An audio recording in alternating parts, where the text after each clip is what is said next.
Hello everyone, welcome to my channel. So আমি কি কৰিম আমি HS second year যেটো physics subject হয় তাৰ বিষয়ে আমি কি কৰিম study কৰিম হয় এতিয়া first chapter কি আছে first chapter আছিল তোমালোকৰ electrostatic হয় না electrostatic তো electrostatic যদি আমি introduction কৰিবলৈ যাওঁ তেতিয়া আমি প্ৰথমতে জানিব লাগিব যে কি যে চাৰ্জ তো কি হয় না চাৰ্জ কি হয় চাৰ্জ বলা বস্তুটো হয় কি একচুয়ালি চাৰ্জ কি হয় চাৰ্জ এটা বেসিক আৰু ফান্ডামেন্টাল প্ৰপাৰ্টিজ হয় কি হয় ম্যাটাৰ ঠিক আছে আৰু ম্যাটাৰবোৰ কি হেৰে নিৰ্মিত ম্যাটাৰ ইজ মেড আপ অফ কি হয় এলিমেন্টাৰী পাৰ্টিকল যিবিলাক কি হয় প্ৰোটন নিউট্ৰন ইলেক্ট্ৰন এইবোৰেৰে কি হয় ম্যাটাৰটো এটা কি হয় ফৰ্ম হয় মেড হয় না এতিয়া চোৱা এই প্ৰোটন নিউট্ৰন যিবিলাক আছে না প্ৰোটন ইলেক্ট্ৰন যিবিলাক হয় এইবিলাকৰ কি হয়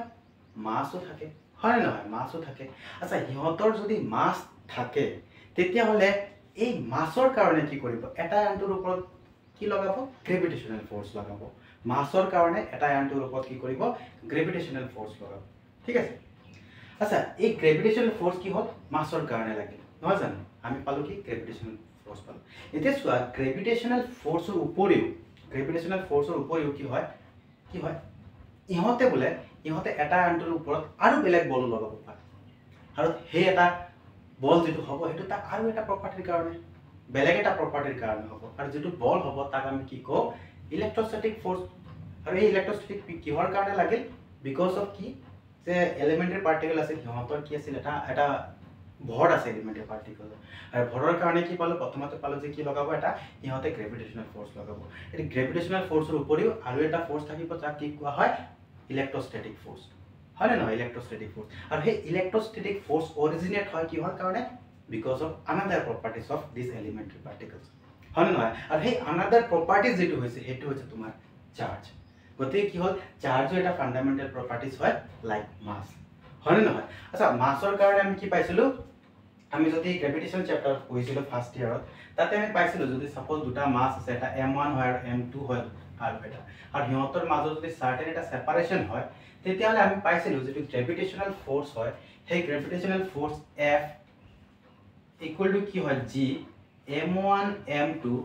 divided by r square বুলি হয় m1 m2 divided by r square বুলি হয় যত G হৈছে এটা গ্ৰেভিটেশনাল কনস্ট্যান্ট নহয় জানো গ্ৰেভিটেশনাল কনস্ট্যান্ট এটো কিহৰ কাৰণে হৈছিল এটো হৈছিল তোমাৰ মাসৰ কাৰণে হৈছিল মাসৰ কাৰণে এই ফোৰ্স লাগিছিল গ্ৰেভিটেশনাল ফোৰ্স ঠিক আছে এতিয়া এই যে চাৰ্জৰ কাৰণে আৰু এটা ফোৰ্স লাগে যাক আমি ইলেক্ট্ৰোস্ট্যাটিক ফোৰ্স বুলি কও সেই ফোৰ্সটো আমাৰ কুলম নামৰ সাইন্টিস্টে দিছিল এটো আমি পঢ়িম অলপ পিছত কুলম ল কি আছিল হেতু আমি পঢ়িম এতিয়া চোৱা আমি গম পালো যে চাৰ্জটো কি হয় চাৰ্জ এটা বেসিক ফান্ডামেন্টাল প্ৰপাৰ্টিজ হয় ঠিক আছে কি হয় বলে কি হয় matter matter is made up of elementary particle ঠিক আছে আচ্ছা ঠিক আছে আমি গম পালো যে ইলেক্ট্ৰিক চাৰ্জ কি হয় এতিয়া চোৱা চাৰ্জ যেটো হয় আমি জানো চাৰ্জ দুটা টাইপৰ হয় এটা হৈছে তোমাৰ পজিটিভ চাৰ্জ আৰু এটা হৈছে তোমাৰ নেগেটিভ চাৰ্জ পজিটিভ চাৰ্জ আৰু আনটো হৈছে তোমাৰ নেগেটিভ চাৰ্জ এটা পজিটিভ চাৰ্জ আৰু আনটো হৈছে নেগেটিভ চাৰ্জ এতিয়া কথাটো হ'ল যে সবতকে সৰু চাৰ্জটো কি হ'ব পাৰে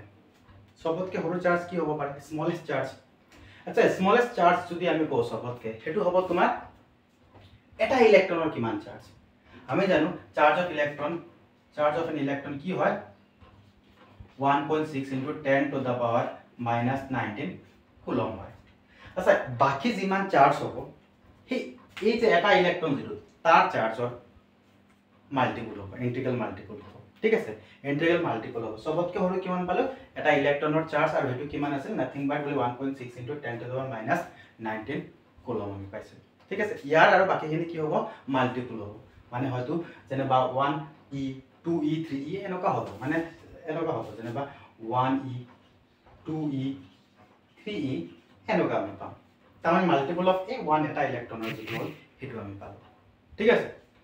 এতিয়া আমি গম পালো যে চাৰ্জ গুলা কি হয় স্মলেষ্ট চাৰ্জ কি হয় চাৰ্জ আমি কিমান পাব পাৰো হয় না নহয় চাৰ্জ আমি কিমান স্মলেষ্ট কিমান হয় তাৰ মাল্টিপল আমি পাব বাকিখিনি চাৰ্জ ঠিক আছে ইমানখিনি আমি গম পালো আৰু প্ৰথমতে আমি গম পালো এটা তাৰ প্ৰপাৰ্টিৰ কাৰণে আমি গুটেখিনি পালো ঠিক আছে স্মলেষ্ট চাৰ্জ আমি ইমান পালো আৰু বাকিখিনি তাৰ মাল্টিপল পালো ঠিক আছে এতিয়া কথাটো হ'ল যে ইয়াৰ কিছুমান প্ৰপাৰ্টিছো আছে চাৰ্জৰ নহয় জানো এতিয়া চাৰ্জৰ প্ৰপাৰ্টিজখিনি আমি চাব লাগিব কি হয় প্ৰপাৰ্টিজ এতিয়া চোৱা আমি যদি কওঁ সাপোজ এটা আইসোলেটেড সিস্টেম এটা আছে হয় না এটা আইসোলেটেড সিস্টেম আছে এতিয়া আইসোলেটেড সিস্টেম যদি আমি কওঁ কোনবা এটা সিস্টেমত যদি সিস্টেমটো আইসোলেটেড হয় তেতিয়া বলে তাত থকা চার্জ বলে কি হ'ব কনজার্ভ হ'ব মানে সাপোজ এটো এটা সিস্টেম আছে ঠিক আছে সিস্টেম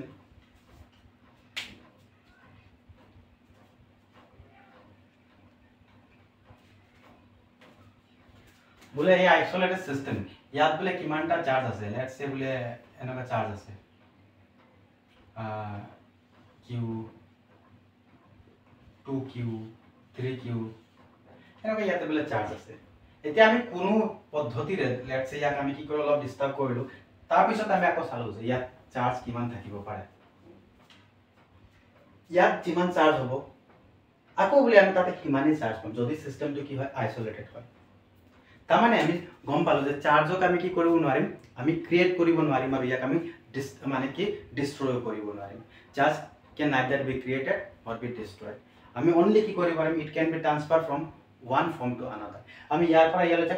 তাক জাস্ট তাক আমি কি কৰিব পাৰিম ট্ৰান্সফাৰ কৰিব পাৰিম কিন্তু আমি তাক ক্ৰিয়েট অৰ ডিস্ট্ৰয় আমি কৰিব নোৱাৰিম ঠিক আছে এই বস্তুটো আমি পালো ইয়াৰ পৰা যে তাৰ কি হয় এটা এবিলাক প্ৰপাৰ্টিজ আমি কি জানিব লাগিব কোয়ান্টাইজেশন অফ চাৰ্জ তাৰ পিছত আমি সব কোয়ান্টাইজেশন এটা সোয়া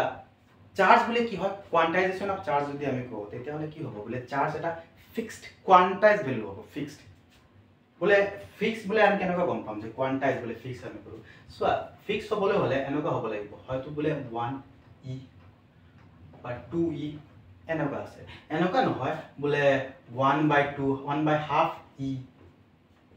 1/3 e এনেকুৱা হ'ব নোৱাৰিব কোয়ান্টাইজ মানে এটা ফিক্স হ'ব যেনেবা ইন্টিগ্ৰেল মাল্টিপল হিচাপতে থাকিব আমি ইয়াতে কৈছিলো না প্ৰথমতে ইন্টিগ্ৰেল মাল্টিপল হিচাপতে থাকিব তাৰ পিছত আমি কি গম পালো কোয়ান্টাইজেশন অফ চার্জ হলে কি হ'ব এটা ফিক্স হ'ব কোয়ান্টাইজ ভ্যালু হ'ব ফিক্সড তাৰ মানে ই হাফ 1/3 পইণ্টত মানে ডেসিবলত নাই আহিব নোৱাৰিব মানে 1.5 1.2 তেনেকুৱা ইয়াতে আহিব নোৱাৰিব ঠিক আছে এতিয়া কোনো এটা সিস্টেমত যদি আমি এনেকুৱা কলো যে ইয়াত কিমান চাৰ্জ আছিল আমি बोले किमान কৈছো কি q 2q এনেকুৱা কিমান আছে আমি বলি লেটস সে ইয়াত টোটাল চাৰ্জ কিমান আছে q বুলি আছে আৰু ইয়াতে আমি নাজানো n নাম্বাৰ অফ চাৰ্জ আছে ঠিক আছে n নাম্বাৰ অফ চাৰ্জ আছে এতিয়া n নাম্বাৰ অফ চাৰ্জ আমি টোটাল চাৰ্জ q বুলি ধৰি ললো টোটাল চাৰ্জ আছে q আৰু আমি কৈছো যে নাজানো কিমানটা আছে n নাম্বাৰ অফ চাৰ্জ আছে n নাম্বাৰ অফ চাৰ্জ আচ্ছা ইয়াক যদি মই n নাম্বাৰ অফ চাৰ্জ মই q কি বুলি চাৰ্জ বুলি ধৰিলো না লেটস সে এই বলে কি আছিল ইলেক্ট্রন ঠিক আছে ইলেক্ট্রন ইজ চার্জ না সবতকে বড় চার্জ এটো হয় ইলেক্ট্রন তার মানে কি আমি পাম যে total charge q n e বলি আমি পাম total charge in a system isolated system আমি কিমান পালো q n e তার মানে ইয়াৰ পৰা আমি বুজিলো যে এই যে কোয়ান্টাইজ যেটো আমি কলো কোয়ান্টাইজেশন ভ্যালু আমি যেটো কলো কোয়ান্টাইজ ভ্যালু কোনবা চার্জ কি হিসাবত থাকে কোনবা এটা সিস্টেমত চার্জ কেনে থাকে এটা কোয়ান্টাইজ হিসাবত থাকে তার মানে ফিক্স হিসাবত থাকে ইয়াৰ পৰা আমি গম পাম যে আচ্ছা ইয়াৰ আগতে মই প্লাস মাইনাস লগাব পাৰিম ঠিক আছে প্লাস মাইনাস n e হিসাবতে চাৰ্জ থাকিব ঠিক আছে তাৰ মানে ইয়াৰ পৰা আমি গম পাম যে এনেকা বলে n = 1 যদি মই 1 কও তেতিয়া 1 e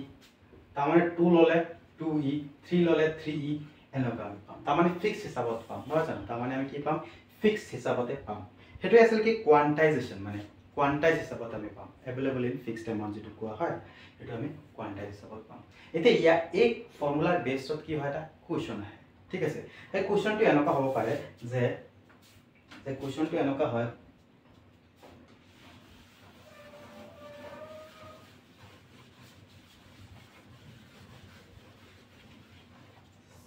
সাপোজ বলে কোনোবা এটা সিস্টেম আছে কোৱেশ্চন এটা সিস্টেমত আমি ধৰি লোৱা চার্জ আমি বলে 18 into 8 into 10 to the power 18 charge ইমান চার্জ আমি লেটস সে এটো এটা সিস্টেম আছে এই চার্জক আমি ইমান চার্জ প্রোভাইড কৰিব পাৰিম নেকি এনেকুৱা এটা কোৱেশ্চন আহে can A charge 8 into 10 to the power 18 coulomb be provided into a system আমি পাৰিম নেকি আমি তেনেকুৱা এটো কৰিবৰ কাৰণে আমি কি কৰিব লাগিব আমি জানো যে তাৰ ফৰ্মুলাটো কি আছিল we know that formula q plus minus n e ঠিক আছে আচ্ছা ইয়াৰ পৰা যদি আমি n ৰ যদি ইন্টিগ্ৰেল ভ্যালু পাও ঠিক আছে n এটা ইন্টিজাৰ হিচাপত মানে 1 2 3 4 এনেকুৱা হিচাপত এতিয়া যদি n ৰ আমি ইন্টিজাৰ ভ্যালু পাও তেতিয়াহলে আমি ক'ব পাৰিম যে এই যে 8 * 10 টু the power 18 চাৰ্জ আমি ইয়াক প্ৰভাইড কৰিব পাৰিম আমি কেনেকৈ কৰিম চোৱা আচ্ছা ইয়াত টোটাল চাৰ্জ আমি কিমান দিব লাগিব যে 8 * 10 টু the power 18 তাৰ মানে 8 * 10 টু the power 18 মই ইয়াতে লিখিলো আৰু এফালে থাকে কি n আমি ওলাব লাগে n ইলেক্ট্ৰনৰ চাৰ্জ অফ ইলেক্ট্ৰন কিমান 1.6 * 10 টু the power -19 নহয় জানো তাৰ মানে ইয়াৰ পৰা আমি কি ওলাব লাগিব n ওলাব লাগিব তাৰ মানে এফালে থাকে 8 1.6 এফালে 10 টু the power 18 আৰু 10 টু the power -19 ঠিক আছে তাৰ মানে দেখা গ'ল যদি ইয়াক মই ক্যান্সেল আউট কৰি দিও কিমান হ'ব মানে ওপৰত যদি ডেসিমেল আতৰাই দিও ওপৰত এটা শূন্য আহিব নহয় 0 আহিব আৰু এফালে থাকিল 10 টু the power এফালে আছে তোমাৰ 18 আৰু এফালে যদি মই হেৰি কৰি দিও তাক মাইনাস আছে ওপৰত গলে প্লাস হৈ যাব 19 এটো 5 কাটা cancel out 5 time into 10 to the power 37 তাৰ মানে n = 5 * 10 টু the power -13 ইমান নম্বৰ হবে এতিয়া আমি পালো যে n এটা কি ইন্টিজাৰত পালো ডেসিমেলত আমি পোৱা নাই যদি n ডেসিমেলত পোৱা না তাৰ মানে আমি কি কৰিব পাৰিম this much of charge can be provided to that system আমি ইয়াক ইমান চাৰ্জ প্ৰভাইড কৰিব পাৰিম ঠিক আছে ওকে